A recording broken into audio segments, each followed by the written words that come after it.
Joining us on the show now for the second time, which means I get to call him a returning champion, is a man you will all know best as the head coach of the women's Stanford women's, tennis team, a team, of course, that pulled off one of our biggest upsets of the opening weekend. They went to Texas Tech and earned a 4-1 victory. Welcome onto the show, head coach Frankie Brennan. Coach, it is good to see you. Welcome back to the podcast. Talk to me. How are things feeling at the farm as you reach another Sweet 16? Great. It's great to be here, Alex. I appreciate you having us on. It's exciting time for us right now.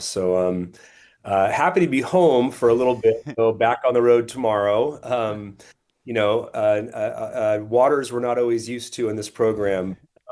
You got to be ready for the adversity, and with the ACC challenges of travel, I think we've gotten a little bit used to it now at this point. No, I mean, unseeded or lowly seeded Stanford looming with the Sweet 16 approaching, I could argue we're actually right back to where we need to be. So certainly, again, impressive to have the card back. And let's just start with that round of 32 match in particular, because Texas Tech, I got the chance to call a lot of their matches all season long.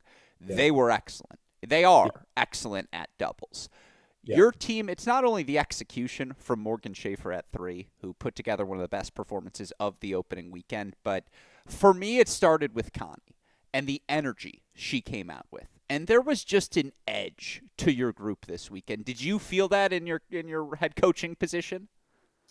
I think that we have been waiting for this moment, Alex. As a coach, and I'm a very positive coach, I kept telling them that that win is coming. That big win, that staple win is coming. And 4-3 against Duke with two walk-ons playing in the singles was, just even get to that moment in the match was huge. 4-3 with NC State a couple weeks back before the ACC championships. Again, we kept getting close. And you have in that moment in time, you have two choices. You can either feel like it's just not going to work this year, or we're going to get over the hump at some point.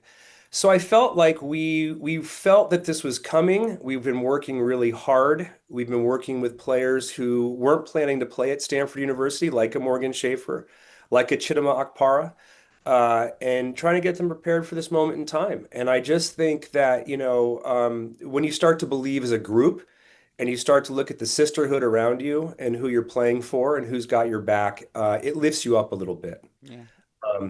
And we were getting our butts kicked for 25 minutes in that doubles. I mean, anybody who knows that match and saw that match, besides the three doubles, finally getting off to a good start and getting themselves going, the twos were getting, trounced. I think they came back from 5-1 down, fought off three match points, and when it ended, they were at 5-all. Mm-hmm. Connie and Valerie needed a little kick in the butt to kind of get them moving more, to get them hitting bigger, to challenging the net player, to taking some risks, throwing caution to the wind. And you hope that eventually those things fall into place as the execution gets better and you get the benefits. And we did. We did on that day. No, I mean, you also had Valerie, of course, 5-1 down in that opening set at two. She comes back and wins that match in straight sets. And yeah, you kind of set the scene there so perfectly. And getting to call the ACC matches as I do, I got to watch a lot of your team. And I said it the moment, some would call it a shot of penicillin. I'm allergic to penicillin, so I'm going to call it the shot of adrenaline that you all got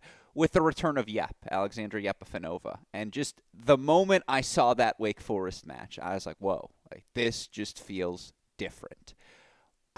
Dare I say, is it a new chapter to the season? Like, since then, how big of a boost was it to get her back? And just, again, after so many injuries, so many different things that we can talk about here in a second, Yeah. how refreshing has this last month been?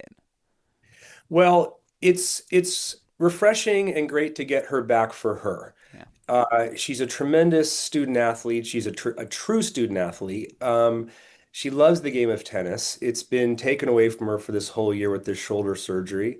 So really, to me, as a coach and a person who cares about my players, it was more about getting her back on the court and letting her be able to finish her senior year playing something, doing something she enjoys with people she loves. So that was the first step, Alex. And then, we're still not even close to who she is. And you know that. You know the real Sasha. Everybody else in the country does.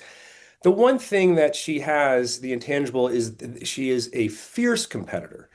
She tolerates pain like no one I know. Matter of fact, I have to almost, prod her to own up to the fact that the shoulder might be hurting. So this is the way she is. So she really helps this team in such an emotional way. I would say almost more than a tennis way. She's a captain, and so she's her leadership really is helping us. But I think just the fact that she's out on the court is huge for us. What does that mean going forward as these matches get bigger and the players get better? We'll see, but this kid is up to the challenge to get out there on the court and play to the best she can in that moment in time. She was scoreboard watching at Texas Tech. I think she saw that Valerie was going to get it. I asked her to take a medical timeout because I knew her shoulder was hurting. But you know what, Alex? She called me off and she said, "No, I want to keep going." I said, "Well, we could use 5 minutes and give you a cook at least and, get you some more rest." But she didn't want it. So, she's still not cleared by the doctors to play 3 matches in a row, which the good news is we don't have that on the horizon. This season will be over before we have that coming. So, and she's not cleared to play the doubles. So I know I'm telling the world this, but people kind of already are knowing this. So I'm just really happy to have her back and have her competing for this team. Yeah, no, it's fantastic. Again, when she's hitting ground strokes, you're like, oh yeah, that's Sasha Yeah. Yepafanova. I'm a Yes. statistics guy. Average break percentage of a top 50 player right now in the WTA Tour is somewhere between 35 and 36%. I think her break percentage since coming back's got to be like 72. Like it's just it's ridiculous to see what she is Yeah, able to do, and it's, to your point, a testament to her as the person as much as her as the athlete. And speaking of absolutely. that vein, just given all of the turmoil, injury related, just trying to figure out who's going to be available on the roster for Connie Ma to end her Stanford career like this. Again, what's the dual match record? It's something in one. I think now 16 in one. Yeah. 1-1 over Saifetinova. And just again, there was an edge to Connie in an outwardly expressive way that you haven't always seen. What have you seen from her this year, and what has been another standout season? Well, she's probably one of the best athletes we've ever had. I mean, I always argue that Hilary Barté was our best athlete that we've ever had. Connie's right there. There's nothing this girl can't do. You put a basketball in her hand and she's playing point guard. You put a soccer ball at her feet and she's a striker. Extremely talented, very high tennis IQ. I think she's playing the best tennis of her career right now. She just has a really good feel for the moment and what needs to be done. She's got a high level of confidence in herself, and she's working hard on her game. And that's the coolest part about it is that anything that presents itself as maybe a hurdle or a deficiency to her, she's on the court working on it a little extra, hitting some extra serves, wants some backhands down the line, those types of things. And in baseball, which I'm a sports nut, but they have that term, a tough out. She's a tough out. I mean, she's just a tough out. You're gonna have to play top notch, top 10 tennis in the world to really knock her off her pedestal. So she's done a great job, and that's why we brought her back to number one and kept her there. It's nothing against Valerie. Valerie's had an outstanding season, best freshman in the country, I think, as far as I'm concerned. I think as anybody is concerned. But this is Connie's show right now. This is Connie's team in that aspect, in the singles. And the Texas Tech match, yeah, that was I have a lot of respect for that team, the coaching staff, everything they do, but that's a loud team. Yeah. That's a really loud team. We're not like that at Stanford. We give our go cards, we give our go Stanfords. We don't do a lot of in-your-face stuff, but I'll tell you, once you wake a sleeping dog, be careful because that dog will bite. And I think that's what you saw from our team. And it comes a little bit from me as the coach. I'm very energetic. I'm very positive, but you wake me up and you get me going.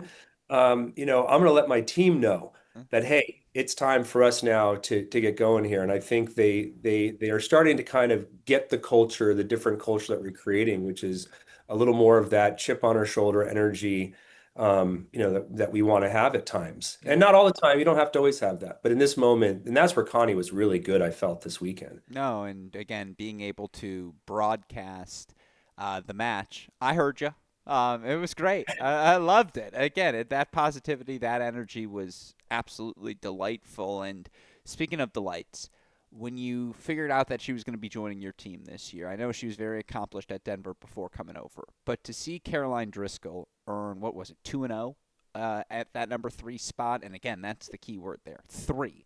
She's played Yeah. up to 3 this year. You look for her numbers 15 and 5 in dual match play. I don't want to say are you surprised because I don't like that framing, but just what has allowed it to click like this? You know, we could do a half hour on her alone because her journey to us and what she had to go through with some eligibility stuff and the NCAA creating some hurdles that were really unnecessary. I wasn't even sure she'd play for us this. I thought she might take her redshirt year because that was the original plan. But once she hit the campus and got to know the team, and I knew this would happen, she fell in love with them and she wanted to play for them.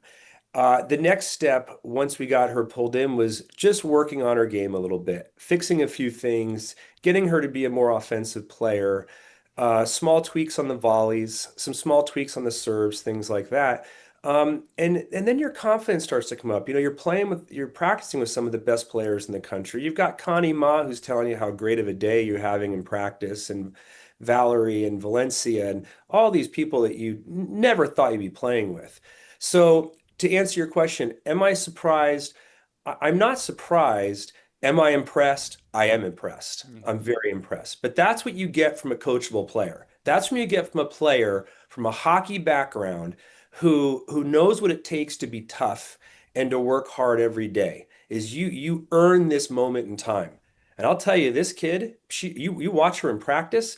I mean, she'll miss a ball in the net, she'll run and go get it and jog back to the baseline because she just wants to get more reps in before that 2.5 hours is up. Mm-hmm. And that's really cool. And that again is part of culture. Part of what we're trying to do here is to continue to, make small adjustments with that. And she's a big part of it and will be a big part of it going forward. No, she's played really good ball. I mean, it's the tennis as much as anything that has just Yeah. stood out, Yeah. like Yeah. explosive and really, really impressive stuff. And And the doubles too. I yeah, think she's done, her and Valerie, I mean, her and Valencia have made a great team at two, well, I'm glad Really. you bring that up because you have gotten to see a lot of different players, different strengths, different talents to utilize and try to maximize during your time on the coaching staff at Stanford. Game planning for Valencia serving underhand in doubles, as she had to do for a stretch there. Just bring me in the room as a tennis nerd, please. Like, is it a conversation of, okay, like, do try to get your underhand serve here? Like, what was that process like? Yeah, so it was a work of art, to be honest with you. We It really was. we had to put time into it. Yeah. We had to teach her how to do it. We spent a lot of time, even, and I'm a very technical coach, so even adjusting her stance. Do you want to stand more closed stance? Do you want to open up your stance so you can cut across the ball more? We went back and forth. I preferred the open stance. She enjoyed the closed stance because she felt she was more used to it. Um, and we found some compromises on how to hit the targets, how to cut the ball, things like that. The next part of it was what was the game plan? What could we do once the point got started? Um, and there were some shots that she couldn't hit with her injury, so that led to chipping returns and charging in. I mean, we called it the lob and mob. So that was their nickname for that part of the season. We called it lob and mob, lob and then mob the net. Well, sometimes out of injuries and out of adjustments come great game plans, things you not expect. So they realize that this works for them. So they're now finding this really good way of blending it. But it took a lot of time. The funniest thing, Alex, was the person who wanted it the most to stay underhand was Caroline Driscoll. She kept saying, let them bring it to me at the net from below the net. I'm good with that. I don't need a weak serve sitting up that they can rip at shoulder height at me, where they're getting down on it. So it was amazing because almost to the point when Valencia started to get a little more healthy with the shoulder, that Caroline kept saying, I think we should keep doing the underhand. It's like, I don't disagree with you here. So it was a really interesting journey. And when they went 3-1 on that road trip to Virginia and Florida, it was like, wow, this is kind of crazy. This is it, really crazy. it was So, such a joy to watch. well, I'm happy you enjoyed it because as a coach, I wasn't sure what we were going to get, but it was certainly fun to go through with them as a coach. And I think it also, once again, increases that coach player trust as we go forward, and any little bit that you get always helps. Not that I don't have it with those guys, but it became a little more of a lot of strategy involved. Well, to that point about the trust, and again, you've been a part of Stanford tennis for so long, it is different than your normal transitions from associate head coach to head coach. Is it a It is. different relationship you've had to have this year? How has it been on your end, just the adjustment in the title? God, that's a great question. It's been an adjustment for me time-wise. I'm a lot more busy with the administrative stuff, and I'm being called on because I have such a history here at Stanford, my dad being here for years. A lot of these older donors and stuff who've known me since I was 10 years old. Now I'm being called on to do other things, to go give some talks and and meet with people. So it's been a little bit tightening at the time.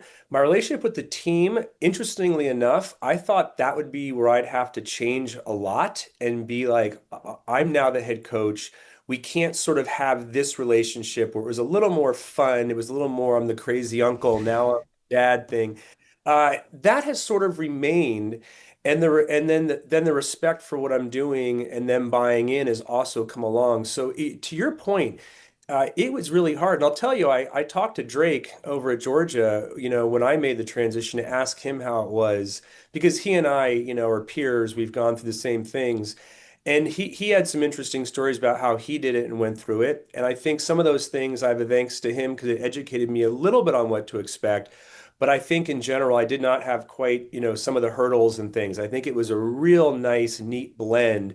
But I also think that's because of Lily allowing me to take such a elevated role throughout my time with her. I mean, anyone that knows our program intimately, plays against us, knows that Lily and I were almost co-head coaches as opposed to an associate head coach and a head coach. So I think it was already, we were already in a good spot. But it's different when you're setting the lineup. When you're the last one to make the call. So therefore, there is a little bit of different of listening. I can get on them a little differently. I can push them a little differently. And it's really grown our relationship as a group. I mean, this group, Alex, I love them. I mean, I know that we lost two great players to turning pro, but I love who we have right now. This is a group that came together and said, man, we have just gotten smacked in the face with two major injuries to Catherine Hui, to Sasha, losing two players. And we just had to rally around each other and work hard. And it's just been amazing. I mean, to have a first year like this, I didn't know what to expect. But it's had major challenges. It had probably a few more gray hairs than I would like. Um, but at the same time, it's been immensely rewarding, immensely rewarding. I'm really happy to hear that. And you talk about some of those challenges. First season in the ACC. Just want to Yeah, read a 4 weekend stretch for our listeners at home. At Virginia Tech, Virginia, at Miami, Florida State, and you're new to the ACC, but just know that Florida swing has taken many over the years in its difficulty. North Carolina, Duke at home, then at Wake Forest, at NC State. By the way, back to Cary for the ACC tournament immediately after that as well. Your conference made the choice not to have everyone play everyone before the yeah. start of the season. I'm curious, 1 year in the books, how you reflect upon that decision, what it was like all the travel. Well, I thank the good Lord above that we didn't have to play everybody because that extra travel would have been brutal. And as you were saying there with our those matches, those were 12-day spans on the road.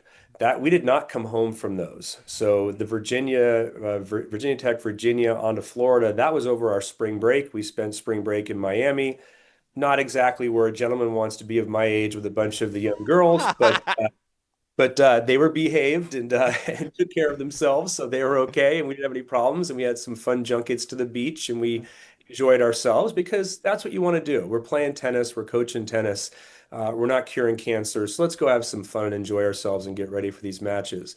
Um, but it is a challenge, I'll tell you.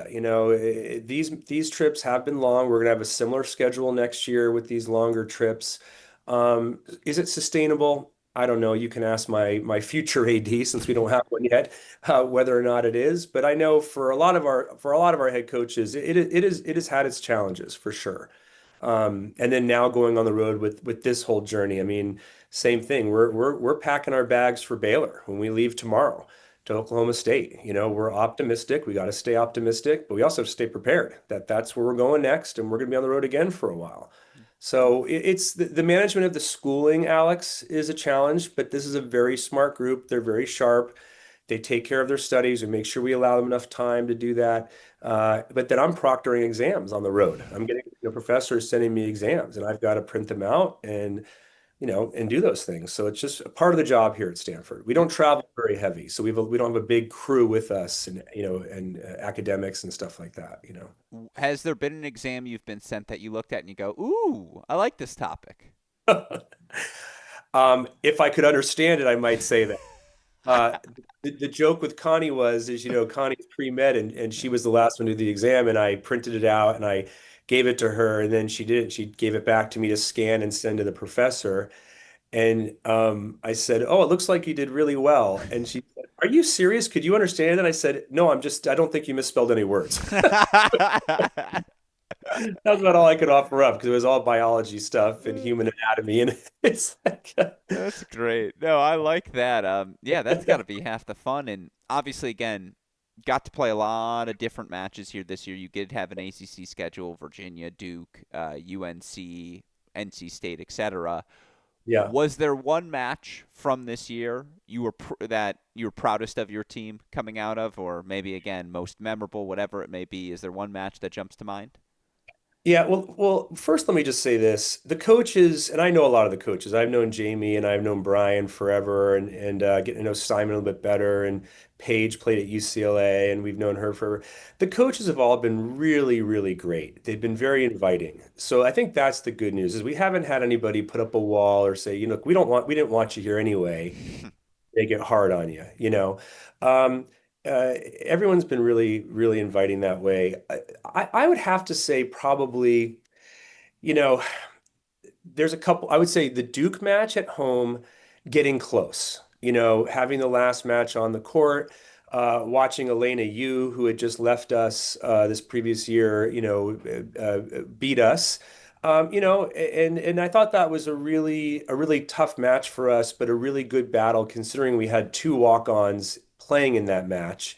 And so I thought the fight of that match was really good. And afterwards, I congratulated Elena and I gave her a hug and said, congratulations, great job, and I'm happy to see that you landed somewhere, that makes you happy and fits you.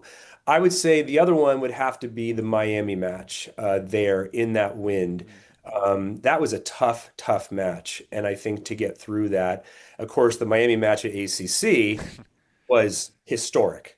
So, that was a completely different match. So those in particular were really big, I think. No, a lot of different fun matches certainly you could turn to. And, again, as you look back at it all, one thing I wanted to ask every coach as part of this press row series, if you could go back and reallocate more time in your practice schedule to doing with this group, what one thing might you pick to allocate more time to? Um, I think it always goes back to doubles for us.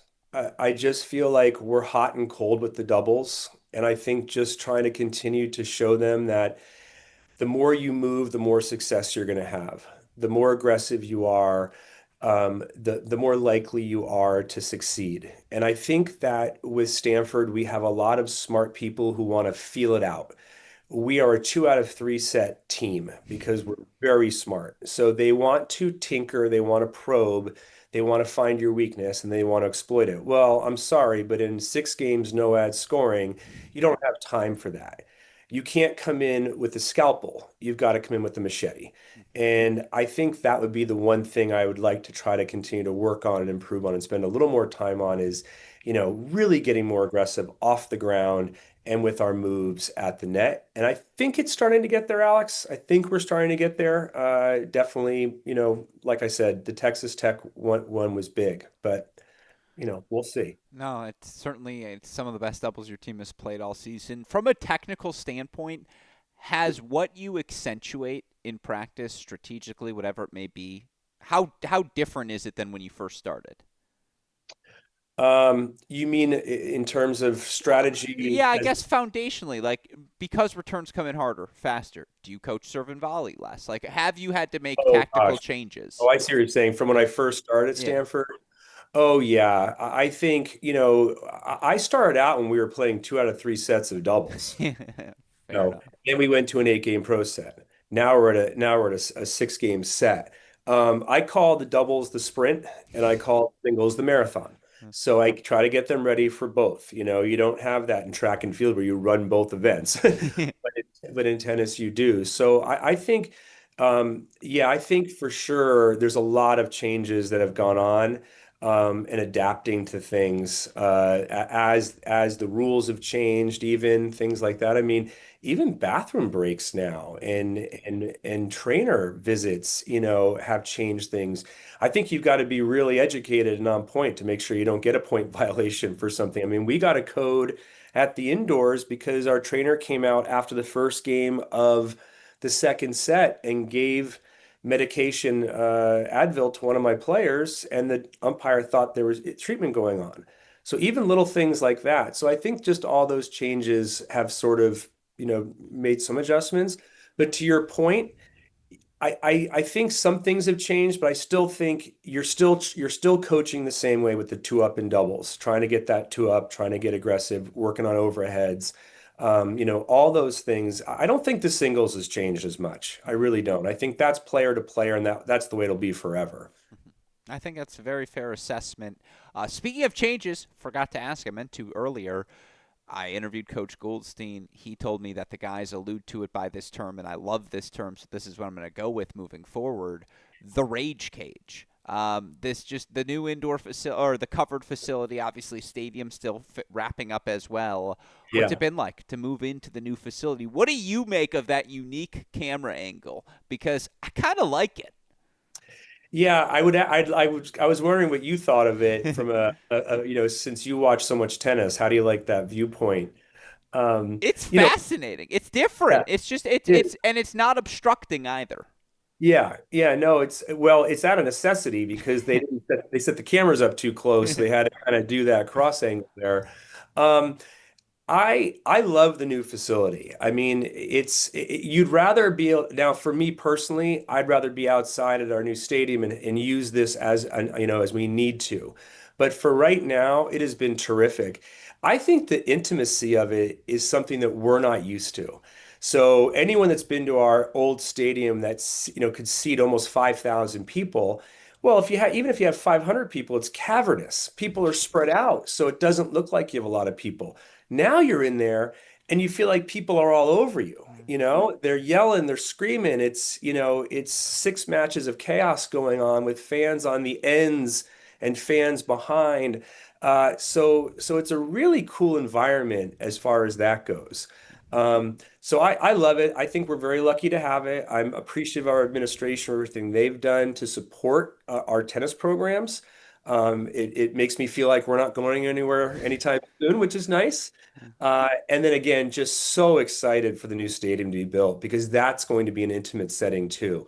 That's going to be more college-like.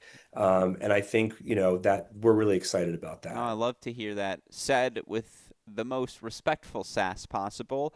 Um, in the Midwest, we just call those indoor facilities, and we've known it can get that intimate for a very long time. So I'm glad that the enlightenment has spread out to Palo Alto, and no, certainly it is just it's a fascinating venue. It Um, is. couple final questions here before I let you go.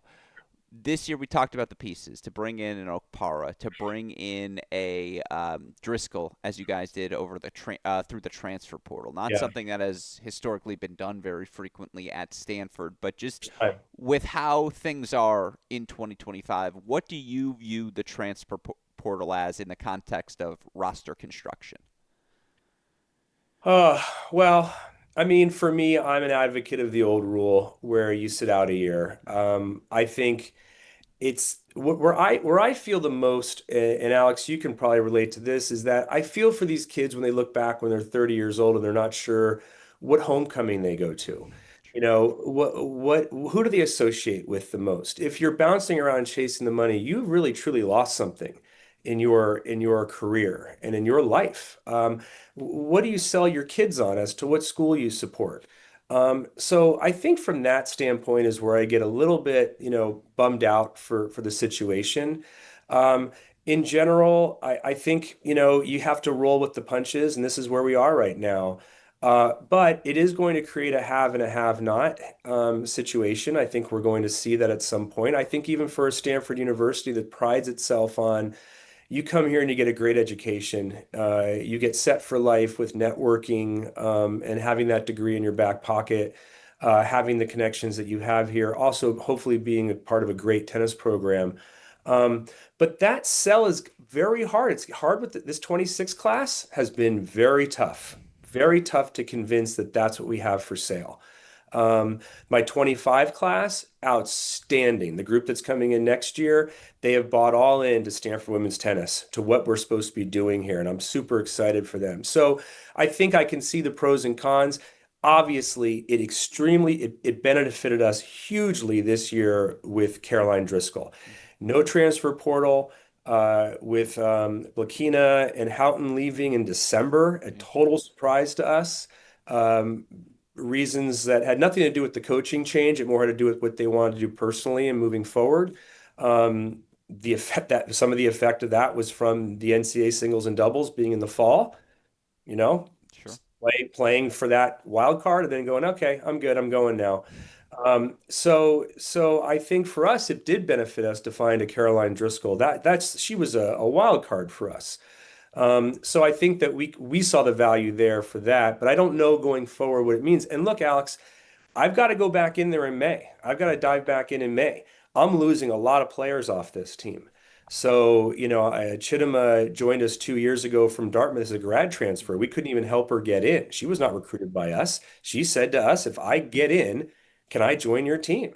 And we said, let's meet, let's talk about it, let's see how the fit is. And of course, it was a fit.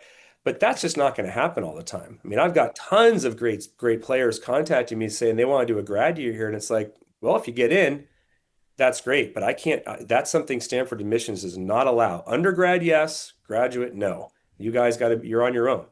So, there's some challenges there, I think, for all of us as we try to figure this out. And of course, the house settlement. Now that's going to change things. Yeah. So we'll see. But the transfer portal, I'm hoping it benefits us, Alex. I'm hoping I can find some talent out there because we need to add some players for next year. So we'll be looking. Anyone that's out there, we'll be looking. No, I mean, look, again, it's crazy that this is the week of all weeks. It opens when we still have the Sweet Yeah, 16 to go. But yeah, we're all looking. How could you not, just given yeah, how much talent we've seen change for hands over the sure. years? For sure. Yeah. Yep. And so Yep. And it'll, I just hope that it doesn't become a jump around thing, sure. like we see in football and stuff. I don't think the money is going to remain there for women's tennis. I think people who are poning up a lot of money for these student athletes to come play for them, and then they're not winning national titles. The alumni who are putting that money out are at some point going to say, well, we're not really getting rewards for this. It's not like you're adding a quarterback who really runs the team, a center who can go for 25 points and 15 rebounds. You're adding 1 point, maybe 2 points with the doubles. It's a little different in our sport. Yeah. So we'll see. We'll see how it goes. Very fair. That said, I'll take if you told me, what's his name? I'm blanking. Carson Beck. Like I think Connie Mana deserves Carson Beck money. Yeah, Yeah. that's a quarterback right there. Yeah. No, my last two Well, then she can questions. at least take me out to dinner, which would be nice. Yeah, I like that. My last two questions for you. I'm going to ask you to put on the pundit hat. I know you've been locked in, obviously, to your own matchup with Oklahoma State, a matchup we, of course, will have on our Cracked Rackets YouTube channel Saturday, 2 p.m. Eastern Time. But if you were not focused upon your own match, of the other women's round of 16 battles, Georgia Cal, Michigan Texas, Auburn Duke, UNC NC State, Virginia Tennessee, LSU Ohio State, UCLA Texas A&M, which intrigues you most and why? Oh man, throw a rock. I mean, all of them are intriguing. I think the LSU match is going to be interesting. Again, I'm always interested to see how players who are coming in and coming back to college or from the pro ranks, how they hold up in these bigger pressure moments. So I think that one's intriguing. Um, Amanda Augustus is one of my closest friends, so I'm intrigued by that one. That team can get really feisty. That's a tough team. Now, again, I think George is extremely talented, so maybe it's just going to be too much firepower. But I'm intrigued just because of my personal, relationship with her, to see how they do. But yeah, I wish I could be more specific on them. But No, that's I'll be quite perfect. honest with you. I am someone who tends to put blinders on, and Oh, and I am someone who just looks at what's in front of me. And that's just the way I've always been. I honestly wasn't even sure who we were going to play in the final eight if we make it that far until I looked at the draw the other day. It's just the way I am. It's the next one, the next one, the next one, and that's the way I was trained by my father. yeah. No, I like to hear that, and that leads me to my final question then, because of course next up for you all is Oklahoma State. I'm curious what you view as their biggest strength as you prepare to play them, and what it's going to take for your team to continue to advance. Well, I think their biggest strength is experience, with Komar. They've got some talent there. They're playing on their home courts. So I think they're strong throughout that lineup. Um, I don't know a ton about them. I've been watching some video, but they are a well-coached team. I've known Chris for a long time, Chris Young. And I think he's gonna, he'll have them ready. I think for us going in there personally, we want to look back on our match with Georgia, and we've done that for a year now. And the what ifs. We had three seniors now that played in that match. I think Connie had won her match. I think we were doing well in the other matches. So we do have some experience on those courts in that town, being there for individuals. So I'm hoping that will benefit us a little bit.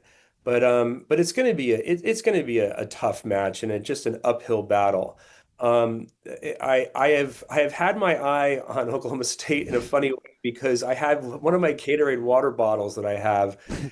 Now I found one of their stickers on our court from like 3 years ago, and I put on a water bottle, and it will not wash off. It has been there for about 4 years. The girls always joke, and they go, "Oh, you brought your Cowboys water bottle today." So it's kind of funny. I'm not bringing that water bottle with me there, but I find it kind of ironic that we're going there again, and it was like, oh my gosh, we were just there. But we're really excited to be here. I mean, this is someplace we really weren't sure we were going to be in the beginning of the year. And like I said to you earlier in this interview, is that I just kept telling them the big win's going to come. The big win's going to come.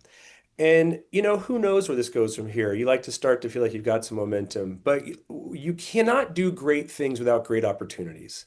And this is a great opportunity for us. So we're going to go in there. We're going to, throw the cards out, play them as they come, and do the best we can and put in the best effort. And hopefully, at the end of the day, at the end of this season, regardless of what happens, we can look in the mirror as a team, as an individual, and say, I did everything I could. I put it all out there, and we got as far as we could for this year, whatever that means. So we're excited for it. Well, we are certainly excited to see it. Again, all of us had to rush to the rule book to figure out, wait, who's hosting this one? It's two Yeah. unseeded teams in the Super Regional, and again, certainly given all your team has had to deal with off the court, just to be able to be in this position, I think everyone's excited to see it. Certainly, I always am excited to have the opportunity to chat with you, Stanford women's tennis head coach Frankie Brennan. Thank you, coach, for taking the time to chat with me today, and obviously wishing you and the team good luck here this weekend. Alex, thanks so much for having me. And also, thanks for all your support of college tennis. It really has brought us to the forefront in ways we never thought we would be. So, we really appreciate it as a group. So, thank you. Oh, I appreciate it, coach. Good luck this weekend. Thanks, buddy. Take care. Bye bye. Recording